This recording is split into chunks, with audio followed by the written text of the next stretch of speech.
Oh boy, I swear these shows sometimes go on for far too long. WrestleMania 40, night 1, it's over. And what a night it was. In my humble opinion, it delivered and it did exactly what it was supposed to do. And in just one case, it went above and beyond, I think. So we're gonna really quickly just recap everything that happened tonight. Look at all the matches real quick. Shout out to Wrestling Junkie. There's going to be a whole bunch of pictures alongside of me speaking. And let's speak about Rhea Ripley, man, retaining her WWE Women's Championship. And I think this is well deserved. I think this is the result that everybody was expecting. You know, some people were trying to be the devil's advocate and say that Becky is going to win. But honestly, I think I was going to say Becky is the most overrated woman in all of the 4 horsewomen.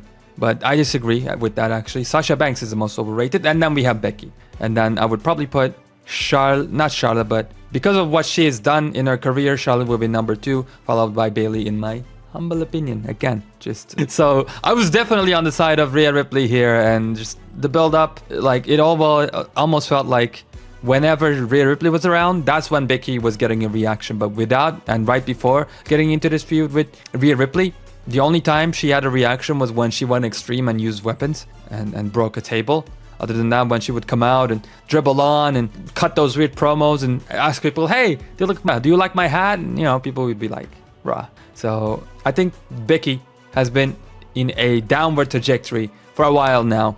And this just proves it. I think it would have been the wrong move. Just like when back in the day, Becky beat Tiffany Stratton. It would have been the wrong move for Becky to beat Rhea Ripley here, who just has everything better, wrestles better, has better facial expressions, sells better, moves better. It's just better. Rhea Ripley absolutely deserved it. Liked both women's attires, by the way. I love WrestleMania and big shows because, again, we just see all sorts of crazy attires. However, I did not like the entrance of Rhea Ripley because I thought the singer was super weird. Like, he would close off the mic, we couldn't hear his voice, and then suddenly he would sing too much into it and it would blow our ears. Like, come on, man. It was not the greatest live performance. If you want to see a good live performance, check out Mark Henry coming to the ring. Or check out Randy Orton come into the ring with a live performance. Those guys killed it. This guy, not really. Speaking of guys, here's Triple H. He opened up the show and he kind of had his Vince McMahon, welcome to WrestleMania moment that I'm sure we're going to go ahead and see a whole lot in the future whenever we, talk about WrestleMania.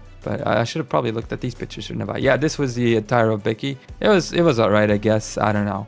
The paper pages here, especially on the back, I thought those were a cute, nice idea. And as far as aesthetic goes, like, I thought the guys again killed the looks, but again, performing the song, that's a whole other ordeal. No, I don't want to share it. But yeah, I talked about this match. It was honestly just a lot of these matches could have happened on SmackDown. Didn't feel like a WrestleMania worthy match. Obviously, there was a bit more sauce in this one. I guess one of the false finishes got us. I was watching it with my friends. Other than that, though, I don't really have too much nice things to say about it. But this match, this was the AB match for me, honestly, because of all the people in the match that really don't have much character, but are awesome in the ring. That was my assessment. And this was my third most, exciting match in all of WrestleMania, as a matter of fact. And, well, this should be number 1. You know what I mean? I said this was my third most excited match, but the amount of awesome stuff they delivered here, this should have been number 1. There's only 2 phony spots. One, Tyler Bate trying to do the fake out through the ladder. That looked super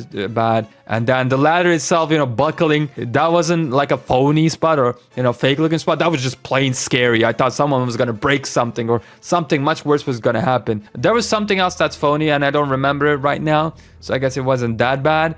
But yeah, there was even characters here. Like the Theory and the Grayson, that tag team played their role perfectly. The fact that we have 2 titles and the match continued on after Theory and Grayson got their titles. R-Truth played his character perfectly. Like, the Philadelphia crowd was sleeping for most of the night. I gotta say, by the way, they weren't great as a crowd. Then again, they didn't get too much as well. But great crowds usually, even if they have an extremely crappy show, they are so good that they, turn it around just by their reactions alone. So I'm not gonna crap on Philadelphia for their performance for the most of the night, but you know, I'm not gonna say they were the greatest like Chicago level crowd either, because you know they reacted appropriately when they got a big moment. But yeah, this match was awesome. So many great spots. Finn Balor got beat up, JD got beat up, perfect bump, you know, through the tables. R-Truth just absolutely killed it with everything he did. You know, when the buckling ladder was too much of a problem, Priest threw it away, and R-Truth helped him get another one, then got punched right in the face immediately. It's just like he's effortlessly good, man, and I am so glad that they won. They won as well. Yeah, R-Truth won. Like, that was one of my predictions. Not only was it my prediction, you know, logically speaking, I wanted it to happen with some passion, with my heart, and I'm so happy that it did. Judgment Day was running its course. I thought, honestly, they were gonna implode, right?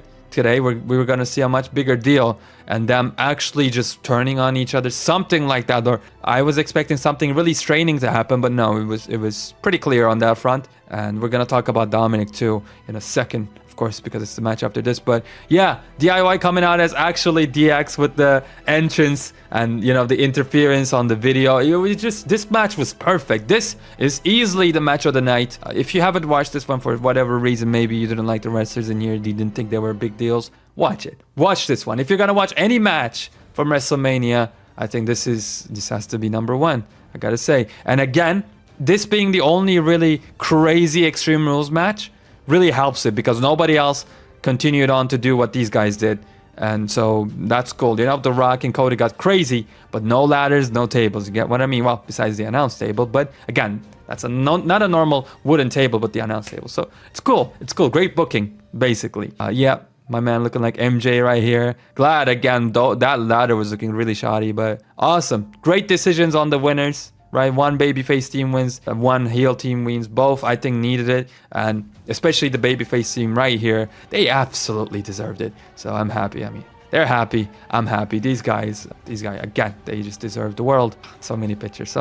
Anyhow, this was bad. This shouldn't be on the card. I am quite being honest. Like, the build up to this was awesome. How Andrade was introduced to this match was awesome. I was expecting a lot more. I was expecting Carlito to backstab somebody literally in a surprising manner and give the win to Dominic and the Emperor. But the fact is, Rey Mysterio just straight up won in a SmackDown match. I could even call it a house show match. It was bad. The match itself was boring. There was nothing going on. I think it's even worse than Rhea, Ripley, and Becky. Which, when I say that, don't get mistaken, don't get me wrong. I think every match was at least a 5 out of 10. 5 out of 10 being that they accomplished what they needed to do. They were a decent match. Not bad, nothing terrible. They were a decent match. It was just nothing that I would expect at WrestleMania. And I think this match is the epitome of that. There's these two guys that came out. Let me see if we can find a picture of these. There you go. Came out with masks. I thought maybe they were old-time Mexican or Latino wrestlers, or, you know, like Savio Vega and some other old-timer under a mask. But no, these guys are, I guess, football players, which I really don't care about. It was rough, man. This was bad. This was the worst match of the night. Again, not saying it was horrible, but this should have been on SmackDown. Like, what's going on? Why didn't Dominic win? You know, you made him lose to his father second time in a row. Not that it really changes his trajectory of the career, but now what's going to happen with this new formation of Dominic Mysterio and Santos Escobar? Are they going to continue? Plus, we don't know what's going to happen to the Judgment Day. So yeah, this was a nothing burger, man. I don't like to see it. That's all I'm gonna say. Creative spot though, when they like did a double crossbody with Andrade and Rey Mysterio, that was sweet. And then we had the Heat match. Oh, damn. Do I take it back? Do I take back the fact that the Rey Mysterio one was the worst match? Because this might be it. I mean, Lil Wayne, I like him, man. I like him. I've known him ever since I was young. You know what I mean? Like many of us, you know, sympathetic to the guy. So I'm always happy seeing him on screen. This match was either the worst or the second worst. I mean, thank God WWE knew it too. And they gave it like just, I don't know how many minutes, 10 minutes, but it was short. It didn't go longer than it needed to go. Which is, again, why I cannot give any of these matches here, even if I'm negative on them. I cannot give them, you know, like 3 out of 10, maybe 4 out of 10 would be the thing. But at least they told a story in this match and got the crowd into it a little bit. Me, I could just never get into this match because the build-up was horrible. They had a chance to do something about this when they were the first two at the Royal Rumble. They did nothing. They wrestled the entire Rumble match as if they didn't even exist in the same space. And then what happened? Nothing.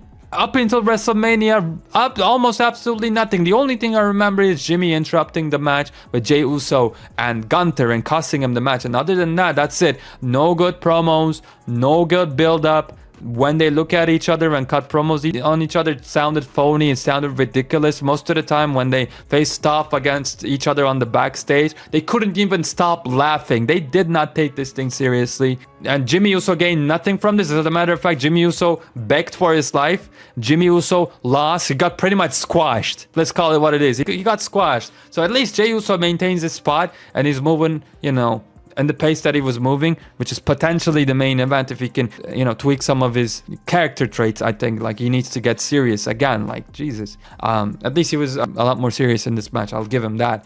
But yeah, this did no favors for Jimmy at all, which whatever, man, whatever. I thought the entirety, the build up, everything about this match could have been better handled. But let me know, man. Let me know down in the comments. Maybe I'm alone in this. Maybe you feel a different. Maybe this did do the job for you, but for me, yeah, no. I'm sorry. It's just lowest point of the night. It could be because I was still, for the Rey Mysterio match, I was still high off of the ladder match for the tag team championships. This was not it. This was not it at all. And then we had another match that was pretty much, you know, generic, whatever, leave or take it. The Jade Cargill showcase match, and that's pretty much what happened, man. She got attacked a little bit, but by the end, again, I think she got a tag and just dominated everybody. They all hit their finishes, you know, KOD, Naomi did something probably. And then we got the Jaded. I think that's still what she calls it in the WWE. The finisher, she even did the, no, like, it's not PG. PG is out of the building, ladies and gentlemen. We can officially call that. And it was actually really refreshing because this was a PLE. When The Rock said the, like, you know, the F word, we can just hear it uncensored. I like that. But there we go. You know, that was like nice seeing Jade Cargill, but again, this match was nothing special other than that. But this one was, and I was not shocked at all of how good this match turned out to be, because Sami Zayn is one of the greatest underdogs of the modern era, and Gunther, has he ever disappointed you? No matter who he faced off against, Gunther has had a good match. And obviously, at WrestleMania with Sami Zayn, he was not only going to have a good match, but a great one. Regardless of if we disagreed with the story, which I did because it happened out of nowhere. Sami Zayn was doing nothing the entire year. But this match, let me tell you what happened in this one. Charlotte and Rhea Ripley happened. If you remember that match, the build-up was even way worse than this. But once they had the match, it was so good. It took you for such a ride that you didn't care. And I would maybe even argue this is a better match than Rhea Ripley and Charlotte, because Rhea Ripley and Charlotte, they really had an athletic contest, right? It was incredible. Like, women wrestling that high of a level on the main roster of the WWE, that's not something you see almost at all. For here, with Sami Zayn and Gunther, I thought the story that they told, it was a simple story. It was a short story. But they did everything to tell it the best way that they could. And I thought, actually, Damian Priest was going to come out here after Sami Zayn won. When he got back into the ring for a second time, that he was going to come out here and ruin his dream and stuff like that. But that didn't happen. But the match itself, man, it was perfect. It was a perfect babyface heel match. Just perfect wrestling psychology. I predicted, especially with Triple H being on the helm, this Brainbuster classic, El Generico Brainbuster coming too. It was just perfectly done. All the false finishes, all the moments, everything was perfectly done. Gunther played his role perfectly. Again, it's a perfect match. Gunther is undefeated. And by the way, Gunther winning this match also clears him now to go for the World Heavyweight Championship or the WWE Championship. And I think this just adds even more credence to the fact that Cody is going to win tomorrow. But let's go ahead and let's see if we got anything else. I think that was actually the last one. So before I talk about this SOB right here, I gotta say, yeah, there were low points in the show for sure. But yeah, it was like what? At least 4 or 5 hours, something like that. And besides the entrances of the main event, we're talking about The Rock. Cody Rhodes even has a long entrance. I think Seth Rollins too, just making the crowd go, oh. Like, my friend slept. He dozed off, actually. And we were on Discord and we couldn't wake him up, and he missed the main event. Like, he wanted to see the main event more than anything else, but he couldn't because they just took so long. Now, obviously, The Rock's entrance, awesome, super cool. You know what I mean? Roman Reigns, the same thing. Cody, same thing.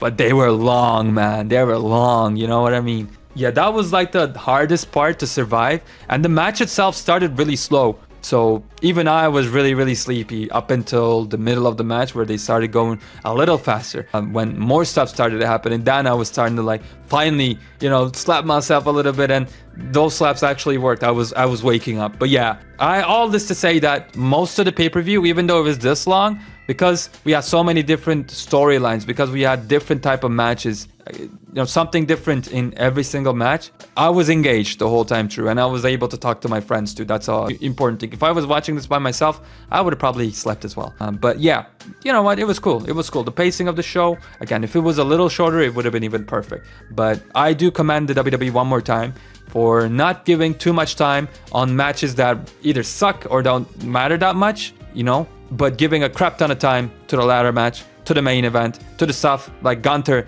and Sami Zayn that we should have seen. You know what I mean? Good, just pretty good pacing. That's all I want to say. Now let's talk about the main event a little bit. One thing I'll immediately say is it was just great after 8 years, after so many, it felt more than 8 years to see The Rock back in there. I thought Paul Heyman was a lot more of a part of every match with his facial expressions. He only had, one moment where I think Cody or The Rock was talking to him and it was like going crazy and diabolical. Other than that, he was pretty outside of this. It was all about the 4 wrestlers in the ring, but you know what? I'm okay with that. Roman Reigns, man, look at him. Look at his, pecs and abdomen. I don't think he's been in this good of a shape and this tired and this involved and wrestled this long ever since 2020 when he first came back and started the tribal chief character. Like his gut would always used to hang a lot more, but look at him again. He's, extending his body right now, so you're obviously not going to see his 6 packs in full, but I was impressed, man. This is how a championship should look like. People would tell me that, I'm thinking too much or looking too much into the details, but if you're the WWE champion, the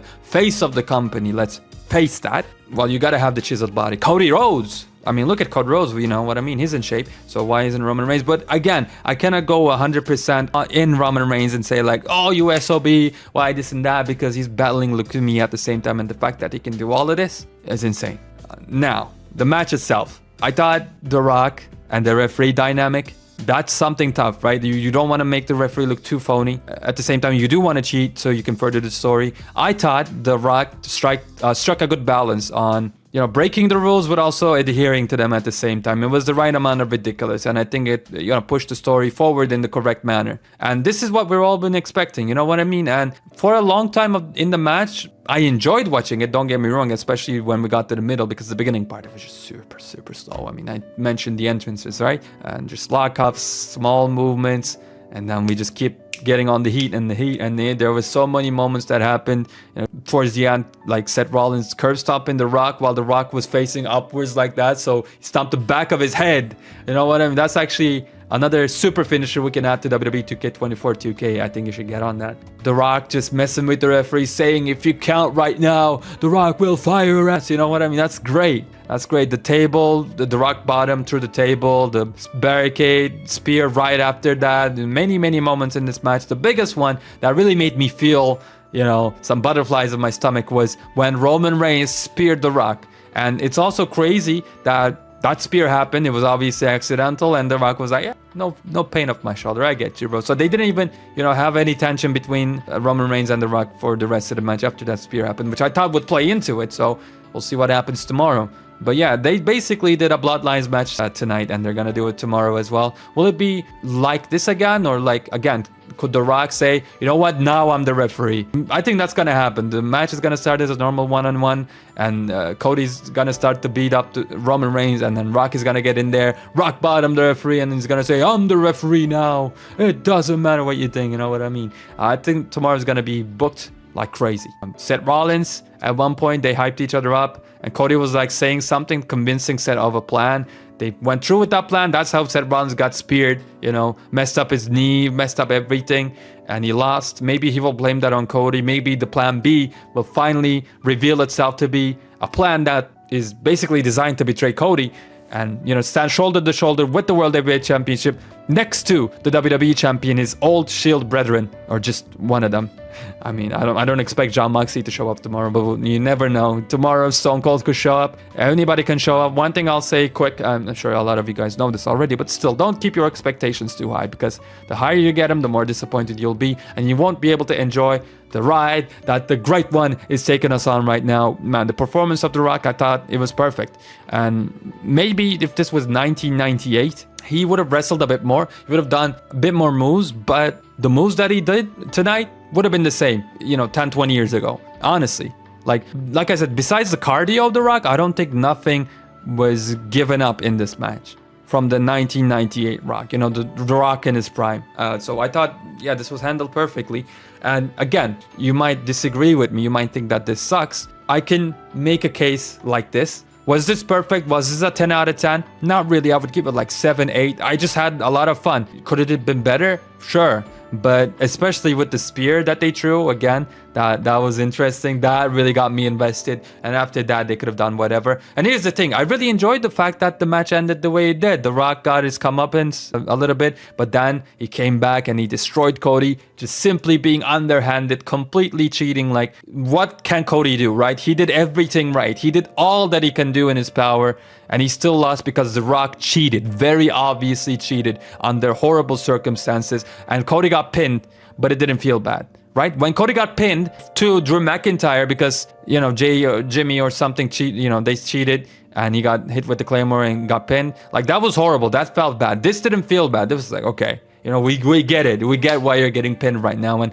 this is the way I would have done it as well. We got to see the Bloodline, I guess Bloodline's elbow, not the People's elbow anymore. And that's it. The last thing I'll comment on is the fact that The Rock had his People's Champion title that was awarded to him by Muhammad Ali's wife, if I'm remembering correctly. And by the way, watch the Hall of Fame, especially watch the speech of Paul Heyman if you haven't already, because that was one of the greatest speeches of all time. It made me want to go ahead and become like a manager or something like that. It was so inspiring. Greatest talkers of all time, not just professional wrestling, but in the entire world.